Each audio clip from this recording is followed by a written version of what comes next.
The United States Capitol Building, a historical humans production. The U.S. Capitol Building is home of the United States Congress, the legislative branch of the federal government. The Capitol Building itself has an interesting history and one that is worth investigating. But before we look into the building itself, we should start with the history surrounding it. Prior to the construction of Washington, D.C., the federal government and Congress had met at Independence Hall and Congress Hall in Philadelphia, and at Federal Hall in New York City. These locations, coupled with a number of additional locations, served as the meeting grounds for the first congressmen of the United States. The First and Second Continental Congresses met in Philadelphia, which established the Articles of Confederation. The first official U.S. Congress was officially established upon the ratification of the Constitution. The Residence Act was passed determining the need for a permanent capital in the country, and a compromise skillfully crafted by Alexander Hamilton meant the capital would be located along the Potomac River.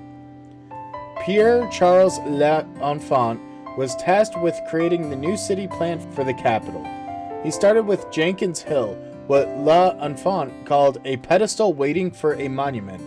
A design competition was held for the new construction, which many designs were considered crude and amateurish. The only competent design was from French architect Stéphane Hallet, but they were too fancy, too French, and mainly too expensive. A design by amateur architect William Thornton was submitted late and was praised for its grandeur, simplicity, and beauty by both Washington and Jefferson. His design was officially approved, and he was appointed to be the first architect of the Capitol. President Washington and 8 other Freemasons were dressed in Masonic regalia and laid the cornerstone. Construction began in 1793, and the Capitol housed not only Congress, but also the Library of Congress, the Supreme Court, district courts, and other offices. For several decades after the government moved to Washington, the building was also used for Sunday religious services. They were held in the then House Chamber, now Statuary Hall, and the Speaker's podium was a preacher's pulpit.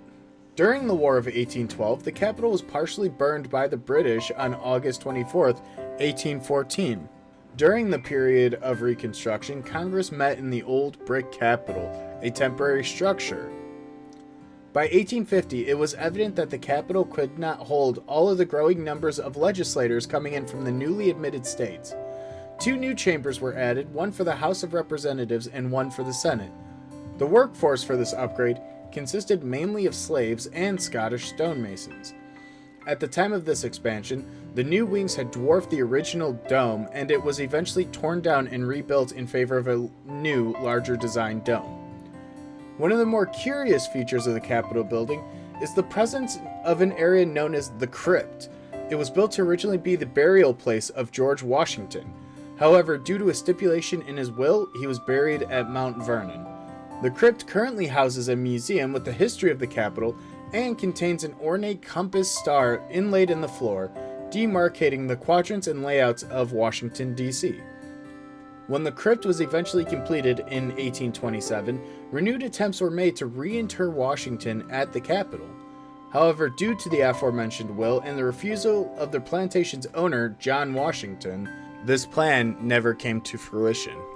Congress attempted to resolve the issue of Washington's tomb in 1800, 1816, 1824, and 1829.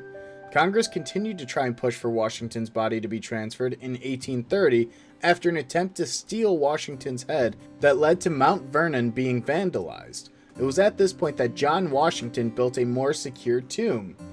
The crypt was then used as bicycle parking during the late 1800s and early 1900s, and now it serves as the main thoroughfare for Capitol tours. Washington's tomb served as the holding location for Lincoln's catafalque, a box that held Lincoln's casket. The catafalque has then gone on to support the bodies of many prominent American politicians. The Capitol building has a storied past, with a few twists and turns. It was meant to stand as a monument and a testament to the United States, and it does just that.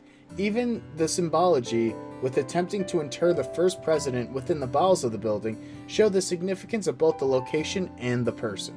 The Capitol may be in the news more recently due to more nefarious actors, but the importance and history of the building can never be understated. If you enjoyed today's video, please be sure to drop a like down below and to subscribe so you don't miss out on any future content.